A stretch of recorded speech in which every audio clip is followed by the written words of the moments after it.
Hi good morning. मैं फिर से वापस आ गई एक नए व्लॉग के साथ। आज यू कैन सी मशीन पीछे चल रही है।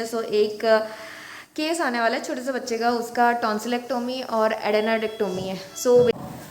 प्रिपरेशन दिखाने से पहले मैं आपको सर्जरी का थोड़ा इन्फॉर्मेशन दे देती हूँ।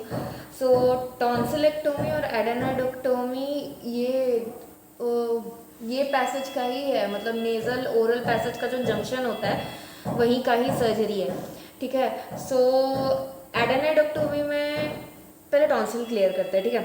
टॉन्सिलेक्टोमी में क्या होता है कि हमारे जो ये दोनों साइड फूल जाते हैं या उसमें इन्फेक्शन हो जाती है या ब्लीड होने लगता है, जिससे पेशेंट को सांस लेने में दिक्कत हो जाती है, इसलिए टॉन्सिलेक्टोमी करते हैं। वो पहले स्क्रैप करते हैं ब्लेड से कट लगाते हैं, धीरे धीरे वॉल से स्क्रैप करते करते फिर वो टॉन्सिल निकाल देते हैं। बहुत सारे लोगों को ये कन्फ्यूजन होता है, जो ये बेल लाइक का स्ट्रक्चर हमारे गले में लटकता है उसको ज़्यादातर लोग टॉन्सिल कहते हैं, बट बेसिकली वो टॉन्सिल नहीं होता है, वो यूब्यूला होता है।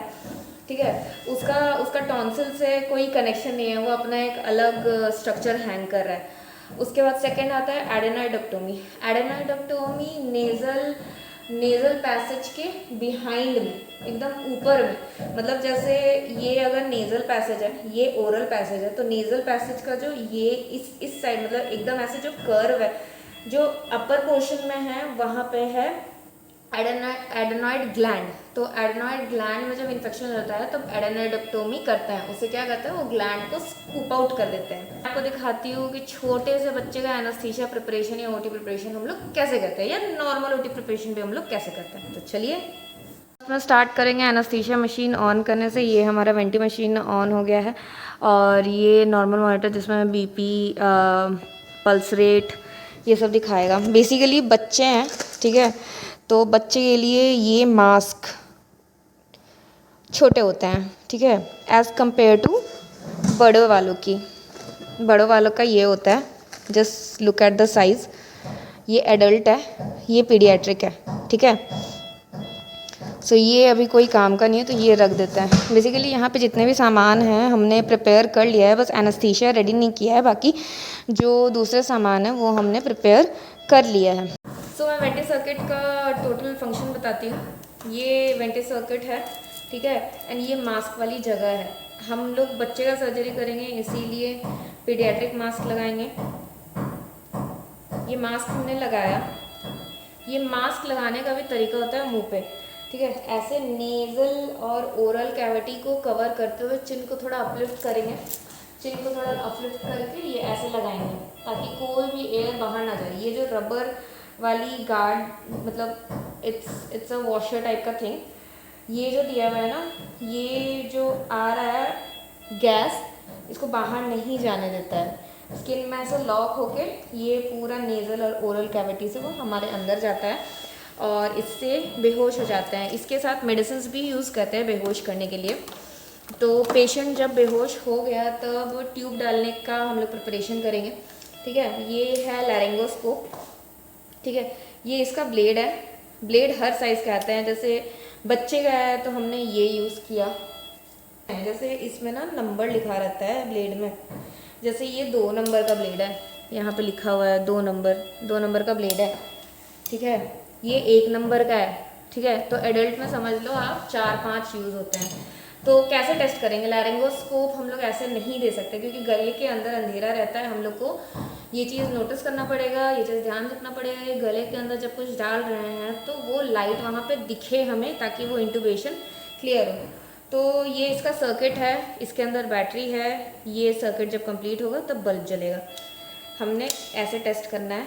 सी, बल्ब जल रहा है और इसको ऐसे डालते हैं मुंह में, ऐसे डाल के ऐसे अपलिफ्ट करते हैं ताकि वो जो गले का नेज़ल कैविटी है, जो हमारा जंक्शन है ट्रैकिया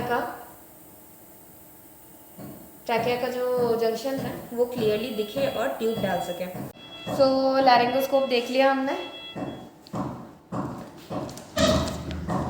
वो कंप्लीट है। फिर ईटी ट्यूब, ये फ्लेक्सिबल ईटी ट्यूब। तो ईटी ट्यूब और फ्लेक्सिबल ईटी ट्यूब में डिफरेंस ये है, फ्लेक्सिबल ईटी ट्यूब में स्प्रिंग्स होते हैं अंदर में, मेटलिक स्प्रिंग्स, और ऐसा नॉर्मल ईटी ट्यूब बस ऐसे राउंड शेप का प्लास्टिक का बना होता है, प्लास्टिक का ही बना होता है ना, हाँ ठीक है।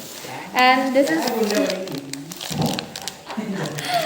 इज़ फ्लेक्सिबल ट्यूब, ये कहीं पे भी ऐसे फ्लेक्सिबल हो सकता है, इसीलिए इसको यूज़ करते हैं नेज़ल से इंटूबेशन। इसको मेगल्स फोर्सेप्स कहते हैं। ये जब गले और नाक की सर्जरी होती है ना तो थ्रोट पैक डालना पड़ता है। थ्रोट पैक नहीं डालेंगे तो लंग्स में पानी जाने का बहुत चांसेस रहता है और पेशेंट बाद में एस्पिरेट कर सकता है। तो ये है मेगल्स फोर्सेप्स और ये है पैकिंग रोल। पैकिंग रोल को थ्रोट में डालते हैं पे। ये छोटे वाले एक नंबर का एयरवे है, ये बच्चों में ज़्यादातर यूज़ होता है। एयरवे जनरली हमारे एयरवे डालते हैं जिसका रेस्पिरेशन ठीक नहीं होता है, ब्रीथ नहीं कर पाता, उसको एयरवे डाल देते हैं ताकि जो पैसेज है वो खुला रहे एंड ऑक्सीजन सप्लाई बना रहे। उस जानती होगी, ये मैंने बहुत दिन से बताया है, ये है ईटी ट्यूब फिक्स करने के लिए। सो एनेस्थीसिया का सारा काम हो गया। अब ये वाली प्रिपरेशन, ये है कोआगुलेटर। ये जो मशीन आप देख रहे हो ये कोआगुलेटर है। कोआगुलेटर अलग होता है, कोआगुलेटर अलग होता है। ये कट विथ कोआगुलेशन मतलब टिश्यू को जलाता भी है और काटता भी है। यहाँ पे हमारे सारे सेट्स हमने प्रिपेयर कर लिया, अभी तक ट्रॉली वैसे लगाया नहीं है। Plain sheet, gloves, suction, blade, इसमें भी पैकिंग लगती है टू सेपरेट द टिश्यू। और उसके बाद इसमें गॉज है, इसमें है कपड़े जो भी है, टॉवल और एक्सेट्रा एक्सेट्रा। और कोटरी मशीन भी हमारा रेडी है। हम भी रेडी हैं सर्जरी के लिए। फिर मिलते हैं सर्जरी के बाद। भैया बाय बाय। अरे हम तो अभी